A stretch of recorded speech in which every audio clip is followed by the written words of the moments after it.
তিনটি জায়গায় যদি আপনি রাগ করেন আপনি বরবাদ হয়ে যাবেন, আপনি ধ্বংস হয়ে যাবেন, আপনি ধ্বংসর মুখাপেক্ষী হয়ে যাবেন। খবরদার তিনটি জায়গায় ভুল ক্রমে রাগ করবেন না।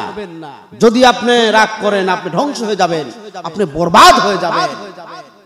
বর্তমান যে অবস্থা শুরু হয়েছে, বর্তমান দেশের মানুষের যে অবস্থা শুরু হয়েছে, এই তিনটি জায়গায় রাগ করলে পরে বর্তমানে দেখা যাচ্ছে তারা ধ্বংসর মুখাপেক্ষী হয়ে গিয়েছে, এমনকি তারা ধ্বংসর কোলে ঢলে পড়ছে।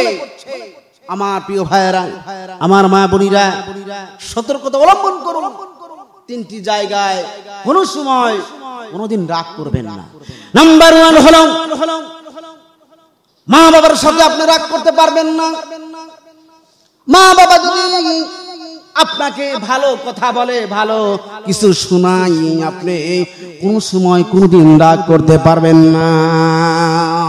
কারণ কোন মা বাবা চায় না আমার ছেলে খারাপ হয়ে যাক, কোন মা বাবা চায় না আমার ছেলে খারাপের মধ্যে চলে যাক। ও দুনিয়ার মুসলমান, আপনাদেরকে বুঝতে আমি চেয়েছিলাম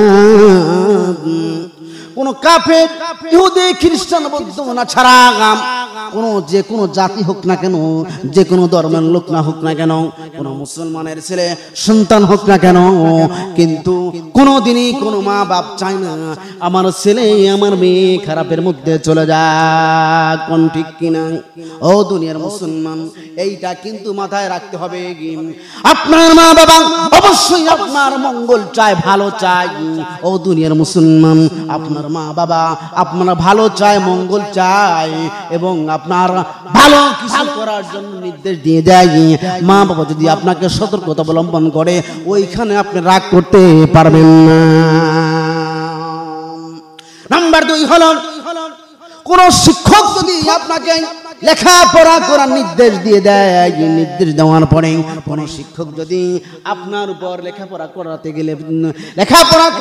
গেলে পরে যে হুকুম দরকার, নির্দেশগুলো দরকার যদি দেয়, আর যদি আপনাকে কোনো মারধর করে, যদি আপনাকে শুকনাইয়ে কথা বলে, যদি আপনাকে ব্যাগ দিয়ে অথবা হাত দিয়ে যদি আপনাকে মারে, আপনি যদি রাগ করেন, আপনি পড়াশোনা না করে আপনি যদি এরকম রাগ করতে থাকেন, তাহলে আপনি বরবাদ হয়ে যাবেন।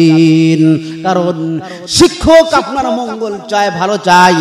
ইউনিভার্সিটি থেকে শুরু করে কলেজ, প্রাইমারি স্কুল, বিশ্ববিদ্যালয় আজ পর্যন্ত যারা শিক্ষকরাই লেখাপড়া করায়, তারা কিন্তু তাদের আশা যে আমার ছাত্র ছাত্রীগুলো ভালোভাবে লেখাপড়া করুক, সুন্দরভাবে লেখাপড়া করুক, নতুন প্রজন্ম তারা সুন্দর করে লেখাপড়া করে তারা তাদের শিক্ষাগত যোগ্যতার সামনে নিয়ে তারা দেশের শাসন কাজে লাগিয়ে যাক।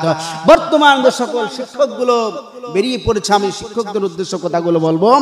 আপনি শিক্ষক ছাত্র ছাত্রীকে আপনার ছেলে মেয়ে মনে করতে হবে, ছাত্র ছাত্রীকে ভালোবাসতে হবে, আর আপনি ছাত্র ছাত্রীর সামনে সুন্দর আচরণ করতে হবে, সুন্দর ব্যবহার করতে হবে।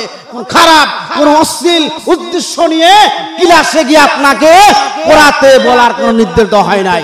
আপনি ভালো উদ্দেশ্য নিয়ে, সুন্দর উদ্দেশ্য নিয়ে আপনি ক্লাসে গিয়ে আপনি সুন্দরভাবে ক্লাস নেন। আমার ভাইয়েরা, দুইটা হয়ে গেল। তাহলে বুঝলাম শিক্ষক যদি আপনাকে পড়ানোর জন্য নির্দেশ দিয়ে দেয়, যদি রাগ করে মারতে, আপনি কোনো সময় রাগ করতে পারবেন না। আমার মায়েরা, নাম্বার 3 হলো কেউ যদি আপনাকে ভুলটা ধরিয়ে দেয়, কেউ যদি আপনাকে ভুলটা ধরিয়ে দেয়, ভুল ধরানোর সঙ্গে সঙ্গে আপনি রাগ করতে পারবেন না। যদি আপনি রাগ করেন তাহলে আপনি ধ্বংস হয়ে যাবেন, আপনি শেষ হয়ে যাবেন, আপনি বাতিল হয়ে যাবেন।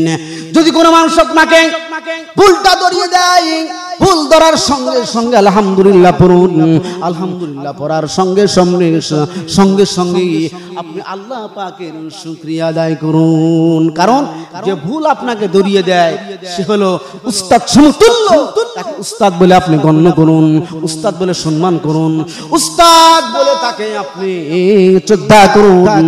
আজকে বর্তমান আমাদের দেশে, আমাদের সমাজে যদি কোনো মানুষকে কোনো মানুষ যদি ভুল ধরিয়ে দেয়, ভুল ধরার সঙ্গে সঙ্গে উত্তেজিত উত্তেজিত হয়ে যায়, এরপরে মারামারি লেগে যায়। হ্যাঁ, আমি এত লেখাপড়া করে এসেছি, আমি এত লেখাপড়া করার পরে, আমি অনার্স মাস্টার্স করার পরে, আমি বিসিএস করার পরে আমার ভুলটা ধরিয়ে দিল, কিন্তু তার মধ্যে এই রাগটা কিন্তু এমনভাবে কাজ করতে থাকে।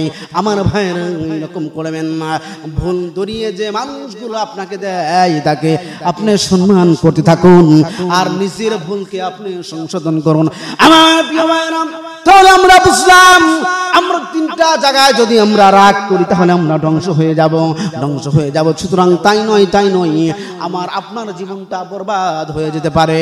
আল্লাহ পাক রব্বুল আলামিন আমাদের সকলকেই এই রাগ থেকে হেফাজত করে। সকলে পড়ি আমিন।